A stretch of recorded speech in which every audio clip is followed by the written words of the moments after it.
Voici une porte de Hobbit.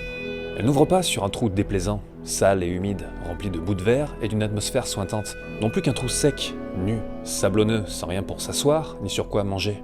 C'est une porte de cinéma, ce qui implique qu'elle n'ouvre sur rien. Pourtant cette porte, elle charrie tout un imaginaire. C'est celle de Cuxac, la demeure de Bilbo et Frodo, qui se trouve dans le village fictif de Hobbiton. Hobbiton a été construit une première fois en 99 en matériaux périssables pour le tournage de la trilogie du Seigneur des Anneaux de Peter Jackson, à 10 km environ au sud de Matamata, dans l'île du Nord de la Nouvelle-Zélande, sur les terres d'un cool fermier du coin. Quelques années plus tard, pour le tournage de la trilogie du Hobbit, le décor a été reconstruit, cette fois en dur, pour ensuite devenir une vraie attraction touristique. Putain, c'est fou. Ouais. Ouais. Ouais. Et être là, à s'extasier sur l'amour du détail tout en slalomant entre les perches à selfie, bon, ça a beau être agréable, hein, ça laisse quand même un arrière-goût assez étrange. Comme si nos images de cinéma, celles qui se tapissent dans notre intimité, se trouvaient diluées, comme si on voyait les lieux de loin, alors que on a le nez dessus. C'est trop facile, trop cadré, trop là. Bizarre, non ?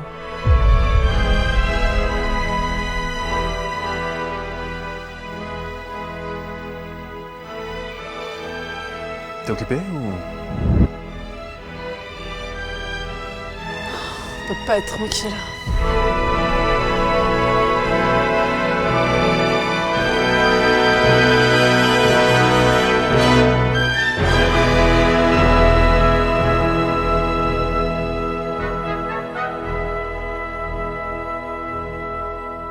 Avec sa mystique de trésors cachés à l'autre bout du globe et le rouleau compresseur d'une certaine adaptation de Tolkien au début des années 2000, la Nouvelle-Zélande est devenue l'incarnation parfaite du souffle épique et romanesque, qui a hurlé à la face du monde ce que devait être une image de cinéma avec un grand C.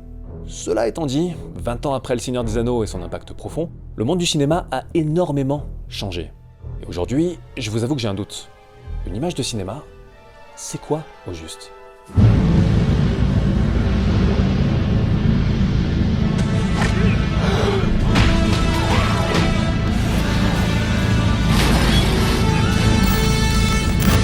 On est bon ?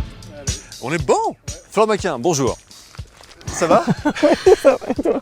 Oui, bienvenue dans cette virée néo-zélandaise. Merci de se joindre à nous. Avec plaisir.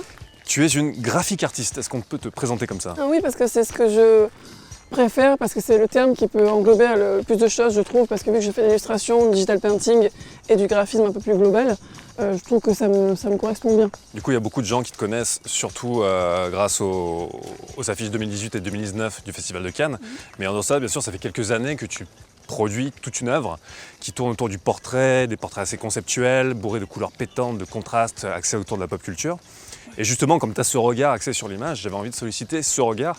Parce que la Nouvelle-Zélande, forcément, c'est un des pays les plus cinématographiques au monde, pour des raisons qu'on va aborder.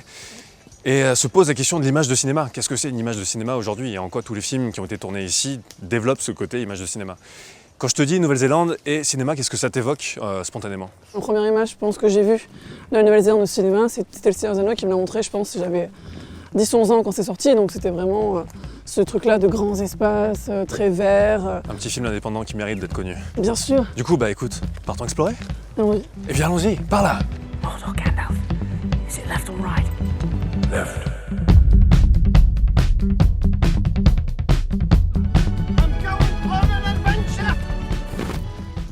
C'est ici qu'il court et qui fait je suis c'est une aventure. Quand on visite des lieux de tournage, la phrase qui revient le plus souvent est sûrement J'imaginais le chemin un petit peu plus large. Ça y est, c'est le syndrome qui frappe encore du...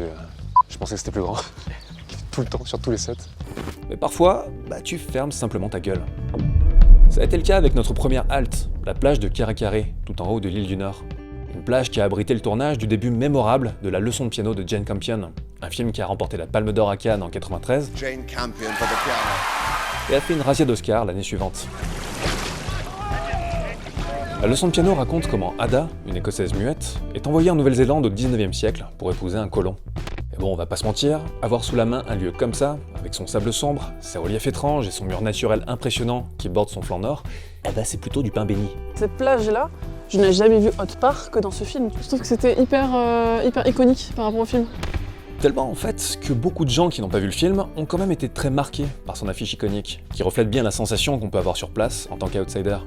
Par exemple, c'est un visuel, quand je fais du graphisme à l'Institut Lumière, quand je devais faire des documents de cinéma avec genre des affiches, des flyers et tout, et on me demandait de travailler sur plein de films, et c'est pas forcément des films que j'ai vus. Et c'est vrai que moi, sans avoir vu ce film à l'époque, j'avais utilisé forcément ce visuel-là, tu vois, c'est vraiment ce plan-là, parce que je savais qu'il était iconique. Même sans connaître le film, je savais que ça allait parler à un maximum de monde, tu vois. Ça reflète tellement de choses, on voit la mère avec sa fille, on voit le piano sur la plage, on comprend, je pense, ça sous-entend aussi qu'il se passe quelque chose de particulier. Donc pourquoi un piano sur la plage, tu vois, je pense que ça intrigue. Il y a plein de manières de filmer un lieu comme ça, aérée, aliénante, mystérieuse. Mais comme Ada se sent prise au piège à la fois de sa vie et de ce pays, la réalisatrice Jane Campion, néo-zélandaise au passage, va tout faire pour nous étouffer. Elle se concentre sans surprise essentiellement sur le flanc nord de la plage, avec ce mur menaçant, implacable, pour que la végétation pèse littéralement sur Ada. Du coup, en toute logique, Campion délaisse le format scope. Ce qui l'intéresse, c'est pas la longueur des paysages, c'est leur hauteur. It's my mother's piano. Et vous remarquerez que dans la scène, l'autre côté de la plage n'est quasiment jamais filmé. On le devine à peine dans le flou derrière sur certains plans. Tout ça donne la sensation d'être dans une cuvette à la fois grandiose et étriquée, alors qu'en vrai, l'autre côté, ça donne plutôt ça. Ouais, ça respire beaucoup plus tout de suite. Bon, nous on y était à marée basse, mais quand même. Et quand Ada arrive sur la plage, avec tout ce que ça implique pour sa nouvelle vie, forcément, il faut marquer le coup. Et un mur naturel menaçant, Jane Campion, ça lui suffit pas. Il lui faut un mur naturel très menaçant. Elle sort donc un objectif longue focale pour écraser au maximum les perspectives, et elle livre ce plan iconique qui frappe par son mystère, par ses contrastes entre lumière et ténèbres, entre son gigantisme et ses silhouettes fragiles. Parce que ça, forcément, c'est plus anxiogène et impressionnant que ça. Là, c'est beau, hein, aussi, c'est majestueux, mais ça raconte pas la même histoire. Ça donne plus envie de sortir le pique-nique.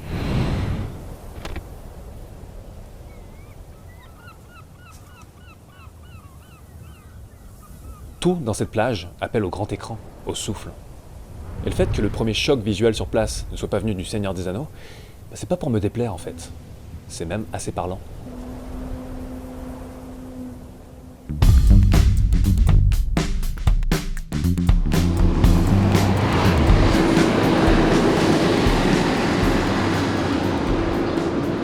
C'est speed mais pas trop. Wellington, la capitale de la Nouvelle-Zélande, pile poil au milieu du pays. Une petite ville dont on aurait du mal à croire qu'elle est un carrefour du cinéma mondial à grand spectacle. Et pourtant, Wellington abrite deux sociétés sœurs, Weta Workshop et Weta Digital. L'une fondée en 87 et spécialisée dans les effets en dur, l'autre fondée en 93 et spécialisée dans les effets numériques. Et dans le sillage du Seigneur des Anneaux, qui a révélé leur savoir-faire aux yeux du monde entier, les Weta ont fait de Wellington un point névralgique où sont créés certains des films les plus ambitieux visuellement.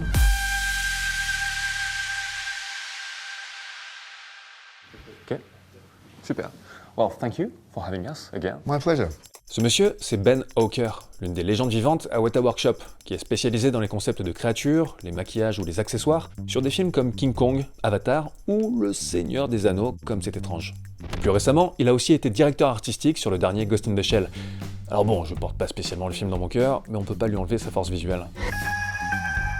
Du coup, Hawker est bien placé pour savoir que faire de Wellington une nouvelle Mecque du cinéma, c'était loin d'être gagné. Very much. New Zealand's an isolated place, and we're a British colony for a long time. I think for a person like myself, a crew member working on those films way back when, it really opened my eyes to how diverse a landscape New Zealand had. And what an amazing opportunity if you're making films in this country, New Zealand is for you, because everything is so available, everything is so close. If you're in a car or a plane, everything's sort of an hour or two away from each other. And I think that was a wake-up call for us as crew members as well. And the other thing that I think we found moving from Lord of the Rings to King Kong is that we weren't amateur filmmakers, that we all sort of felt like we were imposters. We were frauds trying to play in big movies, but by the time those first three films had come out and King Kong was rolling, we found we were pretty good at it. And the peers that we met from the United States or the United Kingdom, we had a lot in common. Franchement, voir des usines à images comme les Weta garder cette fraîcheur humble et être enracinés dans cette petite ville attachante, je trouve ça joliment ironique. Et Wellington réserve d'ailleurs pas mal de surprises. Une ville dans laquelle, par exemple, Taika Waititi et Jermaine Clement ont tourné leur comédie Vampire en toute intimité. Et là, le Wellington que vous y voyez, il n'y a pas plus proche de la réalité. Bon, c'est l'avantage de la caméra documentaire, généralement, il n'y a pas trop de tromperie sur la marchandise. Mais Wellington, c'est aussi une ville qui peut devenir méconnaissable, quand Peter Jackson la transforme en New York pour la fin de King Kong. En fait, ça donne cette sensation amusante d'être dans un studio géant à ciel ouvert. Un studio dans lequel ce qui nous a le plus surpris, finalement, c'est le parc Mount Victoria. En gros, le Central Park local, où tu vas faire ta promenade du dimanche avec Médor.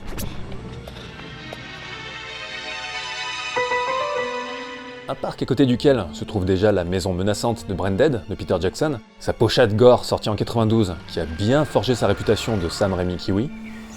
Bon bah il s'avère que c'est celle-là. Elle trône sur absolument tout. Ce côté très menaçant, elle surplombe toutes les autres maisons. Ça fait un peu un côté très psychose. Mais surtout un parc qui abrite une partie de la Terre du Milieu. Ouais, certaines scènes de forêt de la communauté de l'anneau y ont été tournées. It makes me sad. Notamment cette partie du voyage de Frodo et Sam, quand ils aperçoivent les elfes. En route pour l'aventure. Mais aussi et surtout la légendaire scène de l'arrivée du Nazgûl, avec la souche et les insectes zinzins. Ouais, ils ont tourné ça et ça dans un parc, au milieu de la ville, dans un rayon d'à peine 100 mètres. Et donc on a retrouvé le spot, juste ici. L'illusion est parfaite, n'est-ce pas? Toujours quand il y a des trucs qui sont tournés à tel ou tel endroit, il y a des gens qui habitent pas loin, et ça me fait marrer de me dire que les gens voient le film au ciné et ils font... Mais là, particulièrement quand même les Wellingtoniens, je sais pas si on s'appelle comme ça, c'est quand même bizarre quand tu penses quoi. C'est juste un parc où tous les Wellingtoniens vont se balader comme ça, et c'est là qu'ils vont foutre la Terre du Milieu. Le lieu le plus banal que tu puisses imaginer. Les acteurs qui ont dû se mettre là en situation, avec le Nazgûl qui arrive et tout, Ouais, c'est ça. Parce que la vue qu'ils ont, eux, c'est sur la ville, hein. Bah c'est ouais, clair. Je pense que l'équipe de déco, elle a dû faire un truc de dingue. Donc Bah, les mecs, complètement. à mon avis, ils n'avaient pas beaucoup d'efforts non plus pour se mettre dans l'ambiance. En même temps, une forêt, c'est ça de bien que tu peux avoir 30 mètres sur 30 mètres, et selon l'angle, tu tournes juste la caméra, tu triches, et tu peux faire croire que tu es dans une forêt qui est énorme, alors qu'en fait pas du tout. Franchement, moi je suis contente de voir ça. Je préfère me dire qu'il y a quand même une base naturelle et réelle. Même si forcément l'arme a été rajoutée après, il y a quand même une continuité. Ils sont quand même tombés, on va dire, de cette pente-là, ils sont tombés sur cette route. Là, il y a un truc un peu plus investi, quoi. On n'est pas sur un ciné-tourisme. Même le parc, il t'indique vite fait le Hobbit Hideout, et une fois que tu arrives là, ils te disent même pas, il n'y a pas un panneau qui fait « c'est là, regardez !» Non, tu te démerdes un petit peu, quoi. Tu fais un petit peu ta recherche, et c'est bien. Bon, le plan des Hobbits qui se cache, il n'en reste que ça. Je pense que s'ils sont des habitués du parc, ils doivent voir des gars chelous. Ils nous ont pas vus. On est bien planqués là. Ils sont en sécurité optimale. L'arbre, forcément, il a été confectionné par Weta Workshop, donc poubelle après le tournage. Et autant vous dire qu'en haut, il n'y a pas de champs, ni de paysans énervés qui courent après ses carottes, il y a juste des bancs et des cyclistes. Et enfin, si on tourne la caméra à droite, là, on n'a pas ce magnifique couloir de végétation étouffante, on a une vue sur Wellington. Sa vie urbaine, ses beuglements, ses sirènes de pompiers. J'ai faim. Non mais... Oh, le deuxième petit déjeuner là. Qu'est-ce que j'ai faim moi.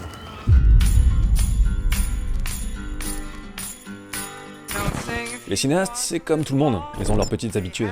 Peter Jackson, par exemple, il adore les putains de gyroas pinnacles. Bon Dieu. Une formation rocheuse assez atypique, pas très loin de Wellington, composée d'un plateau espacé, d'une grande côte bien hardcore, et de plein de petits chemins étroits et escarpés tout en haut. On a aussi ce genre de choses, de montagnes en France et tout, même aux États-Unis, des choses comme ça, ou les canyons, tu vois, où c'est vraiment rongé par l'eau. Ouais. Mais là, c'est vrai que c'est vraiment en pointe, quoi. Ouais. Comme tu vois, du sable qui s'est effrité, enfin des choses comme ça. Donc c'est vrai que c'est particulier quand même. Jackson y a tourné la séquence du chemin des morts dans Le Retour du Roi, mais aussi l'introduction de son déjanté Branded, où un scientifique cavale avec une sorte de mutant singe-rat qu'il a capturé, poursuivi par des indigènes. Cette intro, elle est censée se passer sur Skull Island. Un gros clin d'œil à King Kong, bon Dieu, tout est connecté, et comme on peut s'y attendre, ça triche pas mal avec l'espace. La plupart des plans sont assez serrés, donc Jackson filme partout sans se préoccuper de la continuité. Un caillou dans le fond, bon bah ça reste un caillou dans le fond. Donc d'un plan à l'autre, on est soit sur le plateau, soit tout en haut, soit à nouveau sur le plateau, il s'en fout.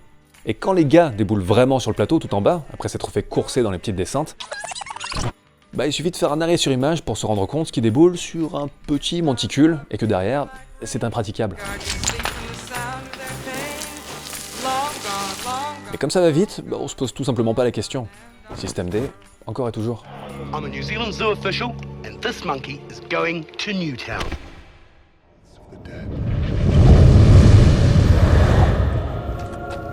Par contre, pour le Retour du Roi, le lieu a été très sérieusement aménagé par Weta Workshop, comme Ben Hawker nous l'a confirmé en off. Parce que les endroits où on peut déambuler tranquille en canasson ici, autant vous dire que vous pouvez oublier. Ils ont donc aplani certains dénivelés, parce que oui, ça, c'est la côte bien hardcore dont je vous parlais. Donc ce plan-là, sachez qu'il y a un travail de fou furieux derrière. Et d'ailleurs, c'est l'avantage du plan éloigné en plongée. Même s'il y a toujours un dénivelé, ça a l'air soudainement beaucoup plus plat. Regardez là par exemple, ça monte un max, mais comme on filme avec la caméra en plongée, on s'en rend pas compte. Bon, sur ce plan, on voit quand même que là, ça grimpe sec. Weta Workshop a dû suer sur 30 mètres, pas plus.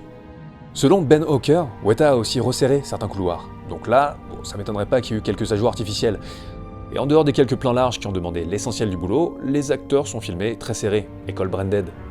Soit avec un max de flou derrière pour ne pas se prendre la tête sur les faux raccords, soit en méga contre-plongée pour qu'on puisse bien admirer les pics menaçants.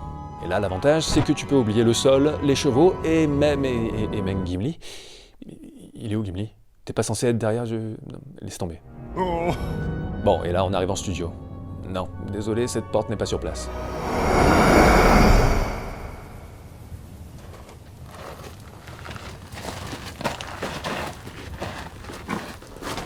En fait, le truc sur lequel on a le plus tiqué, c'est qu'une aussi grosse équipe de tournage puisse venir tourner ici, tranquille. Parce que ouais, l'accessibilité, ça forcément on en parle moins. Mais soyez prévenus, en dehors des lieux sauvages eux-mêmes, qui sont souvent pas facilement praticables, circuler à travers le pays, c'est très, très lent. Les toutes petites routes interminables gavées de zones de travaux qui n'en finissent pas, il n'y a que ça. Donc terre de cinéma, ouais. Mais c'est pas aussi simple.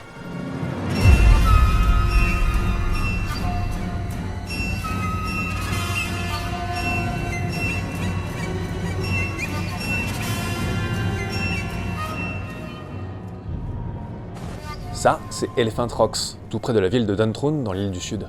Une étendue constellée de roches calcaires irréelles, le genre qui te donne envie de filmer une orgie païenne à la Wickerman. Et c'est là qu'une grosse partie du premier volet du Monde de Narnia a été tournée, le campement d'Aslan et cette scène de bataille là. Ça en jette, non? Grandiose, lunaire, Lovecraftien, n'ayons pas peur des mots, et constellé de merde de moutons. Il est con. Heureusement que Jimmy s'est pas relevé comme ça. Ouais. C'est la merde. C'est littéralement la merde. Parce que oui, faire des films, c'est aussi envoyer des équipes pelletées de la merde pendant une semaine avant d'allumer une caméra. Ne les oublions pas. Ben Hawker nous avait parlé de la diversité des environnements. Et on va pas lui donner tort. C'est assez ironique que le set visitable le plus iconique de la Nouvelle-Zélande du Seigneur des Anneaux soit le plus anglais, finalement. Ils ont recréé vraiment typiquement la campagne anglaise de Tolkien. C'est ce que les films projettent, quoi. Du coup, c'est sûr que quand t'arrives ici, après, on a vu tellement de choses de la Nouvelle-Zélande au final. Et du coup, si je dois résumer la Nouvelle-Zélande à un paysage, moi, c'est impossible, quoi. Ouais. Je saurais pas dire. C'est marrant de voir à quel point elle ressemble à tout et à juste elle-même. Certains films auxquels on ne s'attendrait pas vraiment viennent tourner sur place, comme Le Dernier Samouraï, qui a installé son Japon dans la vallée d'Uruti, dans l'île du Nord, ou le film d'horreur 30 jours de nuit, qui a reconstitué sa petite bourgade d'Alaska, dans les régions d'Auckland, au nord, et de Queenstown, au sud.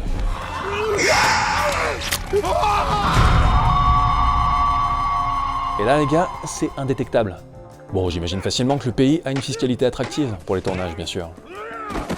Et dans le cas de 30 jours de nuit, le fait que Weta Workshop ait bossé sur les maquillages des vampires rend la proximité assez pratique. Mais en vrac, et ça ne s'invente pas, le pays nous a évoqué à la fois l'Angleterre, l'Islande, Isla Nublar, San Francisco ou la Camargue.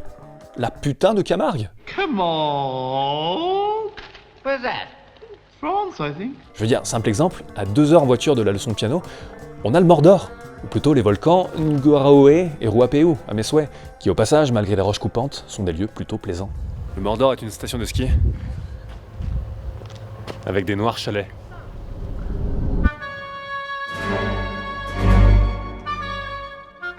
Mais croyez-le ou non, c'est pas parce qu'on est en Nouvelle-Zélande qu'on se réveille tous les jours face à ça. Ça doit être vraiment très compliqué de tourner en extérieur, ici. C'est très nuageux, il pleut, il arrête de pleuvoir, il y a soleil, il n'y a pas soleil. C'est extrêmement changeant en Nouvelle-Zélande. D'ailleurs, on dit souvent ici que dans une journée, t'as les 4 saisons. C'est toute l'ironie de la chose. On est constamment confronté à la magnificence en fait, de ces films. Le fait qu'ils nous font fantasmer complètement ces paysages. Et qu'on arrive face à ces paysages et on est capable de se dire « Oh, c'est juste un paysage beau !» L'ironie totale de la chose, entre les moments de grâce, de fulgurance absolue par rapport à l'environnement, à l'atmosphère, et les moments plus normaux, on va dire. On redécouvre la banalité du pays, ces moments de longues étendues, et c'est bien de voir l'équilibre qui se crée entre ces deux trucs, où d'un seul coup ça rend les moments de fulgurance encore plus fulgurants. Le grandiose, cette obsession du grand écran. Aujourd'hui, pour le grand public, la Nouvelle-Zélande reste la terre du milieu, envers et contre tout. En plus d'associer à tout jamais le pays aux univers de l'imaginaire, cette trilogie a imposé une grammaire visuelle du cinéma épique, avec un rapport au grandiose qui a été repompé des millions de fois depuis. Ce que l'évolution du numérique a permis d'amplifier encore et encore et encore, jusqu'à presque banaliser ces images incroyables. Ces plans aériens qui tournent autour des personnages, le fourmillement frénétique mais lisible des batailles, le gigantisme, la découpe en 3 volets, et j'en passe. Cette saga a ouvert la période du cinéma grand public actuel, tout en concluant d'une certaine manière la période précédente, encore tournée à la pellicule, avec beaucoup de miniatures et d'effets pratiques. Mais parfois un emblème, c'est encombrant. Vous vous trouvez toujours résumé à lui. Cette saga, c'est un peu l'anneau de la Nouvelle-Zélande, en quelque sorte. Un pouvoir et un fardeau. Your general cinema goer or audience member would think of New Zealand and think of probably Middle Earth. But I do think there's a growing awareness. I think especially with the advent of streaming and everyone is an international audience these days, including New Zealanders. I think there's a better understanding of our, at least Weta Workshop's involvement. I think that's starting to shift, and I think another couple of big projects, again, especially maybe the Avatar sequels when they arrive, may shift that even further. Mais cette frustration vis-à-vis de la carte postale, elle remonte à bien avant, en fait. C'est quand même assez révélateur que les 2 films des années 90 qui ont révélé la Nouvelle-Zélande au monde entier, La leçon de piano en 93 donc, et L'âme des guerriers en 94, donnent une image tout sauf accueillante du pays. The 90s, New Zealand cinema was growing up. Yeah, there was a dissatisfaction, and maybe with the world we're living in, people were feeling disenfranchised and not able to find their place, or at least resisting their place. La leçon de piano a une texture boueuse, dure et cruelle, mais belle, mais surtout cruelle et boueuse. Bon Dieu, cette boue. Et dans L'âme des guerriers, qui raconte le quotidien dur, cruel et modérément boueux d'une famille de Maoris dans la banlieue d'Auckland, au nord du pays, le tout premier plan, devenu mythique, annonce la couleur.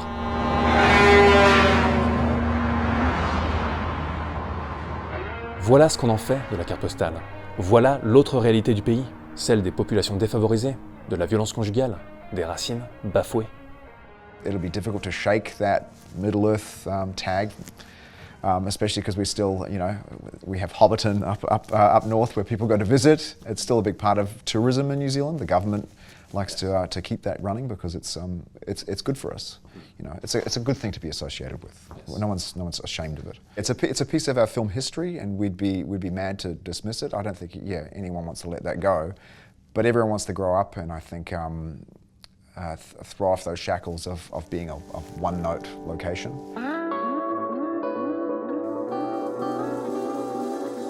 Grandir.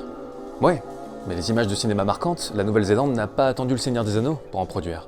And the industry isn't as young as we've perceived. We had a really great pedigree with people like Martin Campbell and Roger Donaldson and Jeff Murphy for all those years. Jane Campion had done a whole lot of work in setting us up, I think, to get rolling on that scale of movie.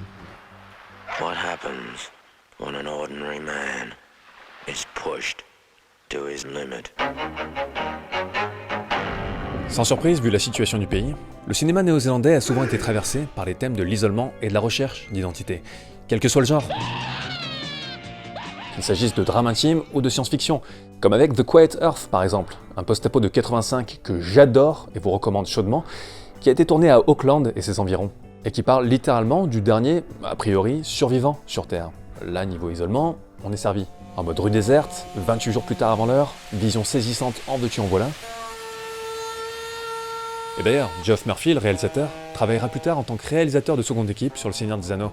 Jeff Murphy? Yes, he shot the Moria stuff, which I worked on that part of the film. A really, really cool, humble filmmaker. Et vu la quantité ahurissante de choses que les réalisateurs de seconde équipe ont tourné sur ce projet, bon, j'ai presque envie de dire qu'il a été co-réalisateur.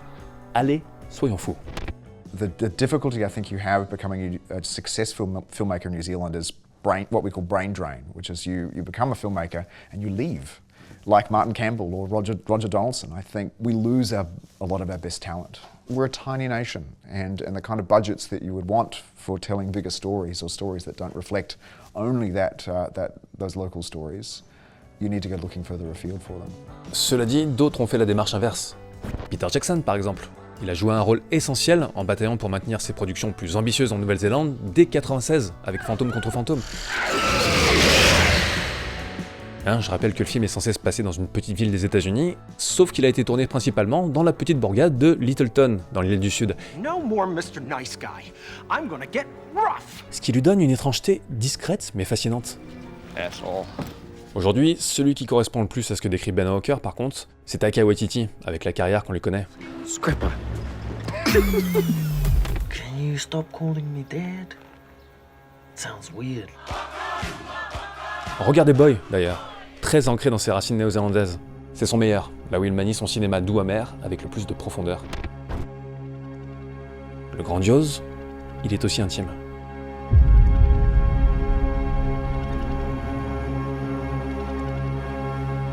Il y a un plan qui résume ma perception de la Nouvelle-Zélande.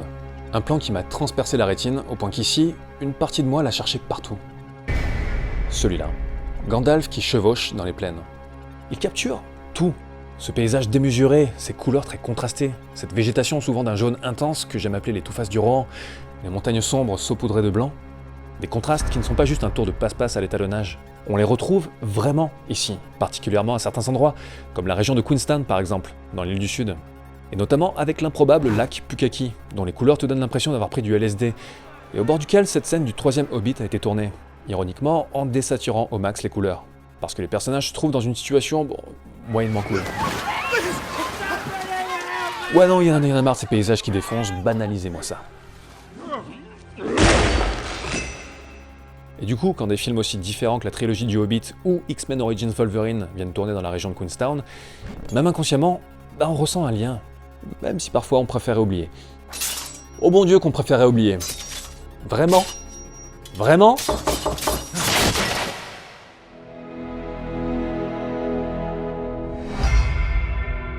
Et ces paysages, comment les filmer ? Comment en faire des images de cinéma ? Spontanément, quand on pense image de cinéma, on pense tout de suite à une image classe, épique. Mettre un élément, par exemple, au centre de mon image, qui va prendre toute la place, et il va vraiment falloir qu'il y ait un intérêt pour ça, tu vois. Il faut que ça respire, il faut vraiment que ça parle, qu'il faut qu'il y ait une histoire qui soit racontée. Et puis bon, forcément des images percutantes, pour peu qu'il y ait un paysage magnifique, tu vois, ou qu'il y ait des choses comme ça, des couleurs. Tu vois, comme tu dis, des contrastes de couleurs, je pense que c'est tellement un équilibre qui n'est pas évident à trouver, mais d'une fois qu'il est trouvé, je pense qu'il doit vraiment marquer, quoi. Le grand écran, les grands moyens, les grandes ambitions.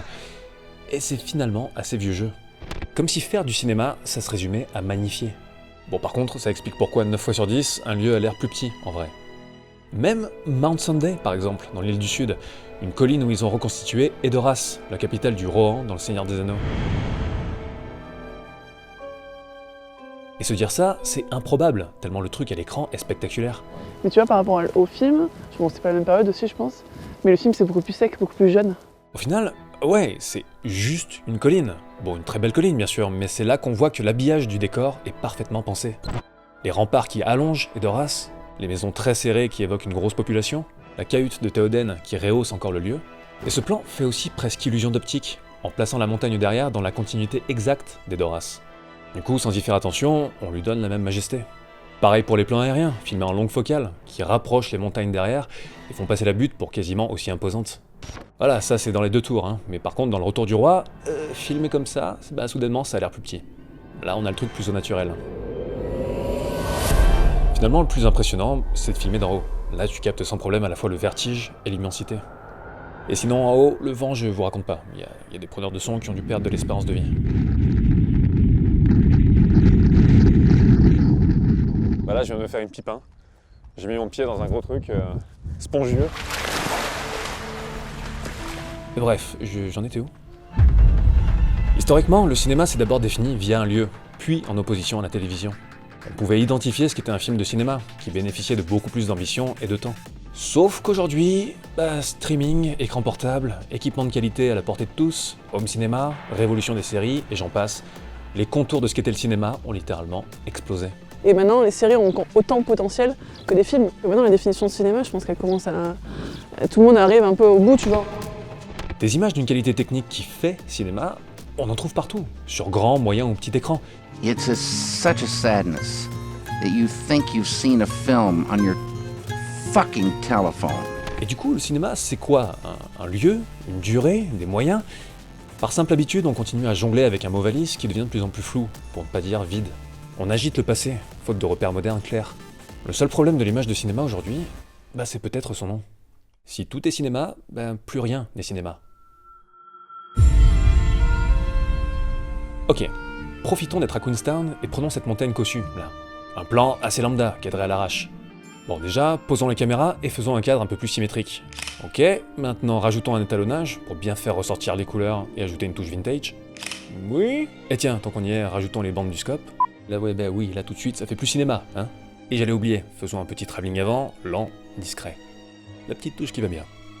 En quelques petites étapes, on est passé d'un film de vacances à quelque chose de beaucoup plus esthétique. Mais pourquoi est-ce qu'on ressent ça comme plus cinoche, en fait? Pourtant, des films de cinéma qui ne sont pas tournés en scope, des films à l'étalonnage beaucoup plus naturel, des films tournés caméra à l'épaule, il y en a plein, forcément, à l'impact aussi puissant. Ces références, elles sont complètement arbitraires. Ce qui fait cinéma ou non, aujourd'hui plus que jamais, ça n'a rien à voir avec une simple question d'esthétique. Le cinéma, c'est un art tellement jeune. C'est comme si on disait à l'époque, la peinture, il faut utiliser uniquement ce pinceau-là et cette toile-là pour pouvoir faire une peinture. Aujourd'hui, c'est impossible. Maintenant, on fait de la peinture avec tout ce qui est possible, quoi. Donc on peut pas réduire la peinture avec ce tout petit truc-là, tu vois. Pareil pour le cinéma, je pense qu'on est au tout début, on peut pas le réduire le cinéma. Donc j'oublie pas quelque chose là? Un plan fort, je pense, qui raconte une histoire, à mon avis. Vraiment, où il y a beaucoup de choses qui sont réunies, à mon avis, à l'intérieur. Un plan mémorable, forcément, en tant que graphiste, on va forcément utiliser des plans qui sont hyper significatifs et hyper parlants pour les gens. Le fond va être plus important que la forme, je trouve, vraiment dans un plan. Un plan joli, qui raconte pas grand chose, c'est un peu dommage. Par contre, un plan vraiment où il y a toute une histoire dedans, comme encore une fois le son de piano, et en plus de ça qui est esthétique, là je pense que c'est l'idéal. Pour moi, c'est ça un plan cinématographique. Voilà, un personnage pensif dans lequel notre imagination va pouvoir insuffler une histoire. Ça peut aussi être le temps que dure le plan, ou ce que sa composition va nous faire ressentir, tout ce qui va laisser une place au sens qu'on lui insuffle. Et j'ai beau adorer ce plan, au final, ici, c'est la plage de Caracaré qui m'aura le plus donné une sensation de grand écran, d'ampleur. Peut-être parce que le souvenir de la leçon de piano est plus ancré dans son temps, les années 90, où ce qu'était le cinéma avait l'air alors un petit peu plus clair. Peut-être aussi parce que la plage est moins saturée de fantasmes, qu'elle a ce côté trésor caché, qu'il y a plus de place pour y projeter les siens, dans une connivence qui dit merde à notre obsession pour le pré-mâché. Parce que croyez-moi, découvrir ce talus à la con, ça sera toujours plus extraordinaire que de visiter 100 fois Hobbiton. Je suis désolé. T'as gâché le plan. Une image de cinoche, après tout, c'est peut-être juste une promesse. Dieu merci.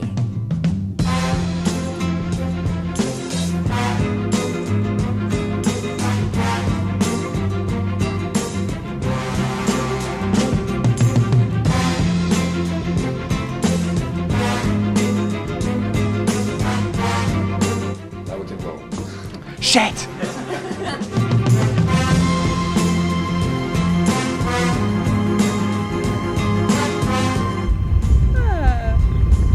C'est l'été là.